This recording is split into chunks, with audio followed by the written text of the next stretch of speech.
The world had grown still for Rosa since her husband passed. A quiet widow, walking the same road every morning, her soft footsteps echoing toward the grave she tended each Sunday. Her life, once vibrant, had settled into a silent rhythm of profound grief. But one crisp morning, something shattered that silence. There, in the middle of the empty road, stood a dog, unlike any she had ever seen. Her light brown fur, matted and soaked, clung to a body that trembled visibly. Yet it wasn't the dog's obvious distress that froze Rosa in her tracks. It was her posture. The animal stood upright on her hind legs, front paws pressed together as if in earnest prayer, and from her mouth, gently, impossibly, hung a small black plastic bag. She wasn't barking for help. She was begging. Rosa's heart caught in her throat. She stepped closer, her voice a soft whisper in the morning air. "Hey, sweet girl, what happened?" The dog remained motionless, wide eyes locked onto Rosa's, a desperate silent plea passing between them. As Rosa drew nearer, the dog lowered her head with a profound reverence and set the plastic bag carefully at Rosa's feet. Kneeling on the cold asphalt, Rosa's hands trembled as she reached for the bag. Inside, nestled within a scrap of damp cloth, lay a tiny puppy. It was motionless, barely breathing, its faint, shallow gasps a testament to a life flickering on the edge. A long second stretched into eternity as Rosa knelt, overwhelmed by the sight. Then instinct, primal and undeniable, seized her. She gently lifted the fragile bundle, pressing it to her chest. "Come on," she whispered, her voice thick with emotion. "We're going home." Rosa rose, cradling the tiny life, and motioned for the mother dog to follow.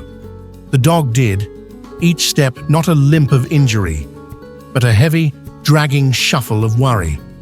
Rosa's modest cottage, a few blocks away, promised a warm kitchen, a dusty quilt, and a heart that had long waited for something, for someone, to fill its silence. That night, the old stove cast a comforting glow. Rosa placed the puppy carefully near its warmth, then found an eyedropper, patiently feeding it tiny sips of warm milk. The mother dog lay quietly on the floor nearby, her eyes unblinking and vigilant, never leaving her baby or the woman helping them. Rosa spoke to them softly, not to calm the animals, but to soothe the turmoil in her own soul. "You're not alone anymore," she murmured. "Not tonight." Morning arrived, bringing with it a fragile miracle. The puppy stirred. A tiny sound escaped its throat, a breathy, broken whimper. Rosa gasped, then a laugh, thick with tears, bubbled from her lips. The mother dog crawled forward, nudging her baby with exquisite tenderness. The connection between them was something holy, a silent symphony of survival and love. Later that day, Rosa brought them to a nearby vet. The doctor examined the tiny bundle, shaking his head slowly. "He's lucky you found him," he said, his voice trailing off. "A few hours more and—" Rosa simply nodded. She already knew the narrow chasm they had just escaped. Stories like this, of profound animal intelligence and human compassion, always find a way to spread. A neighbor posted about it online, and soon, strangers began to appear at Rosa's door, offering dog food, warm blankets, even small squeaky toys. But Rosa, firm yet gentle, refused to let the dogs go. "I didn't just save them," she told a curious visitor, a soft smile gracing her lips. "They saved me too." She named the resilient mother Hope, and the tiny survivor Lucky. Her once quiet home now resonated with the sounds of life, the soft pad of paws on floorboards, the comforting clink of bowls, an occasional playful bark, and most miraculously, laughter. Rosa hadn't truly laughed in years.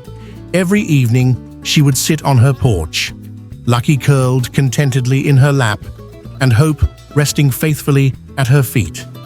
As the sun dipped below the trees, painting the sky in hues of gratitude, Rosa would whisper into the fading light, "Thank you for asking me for help."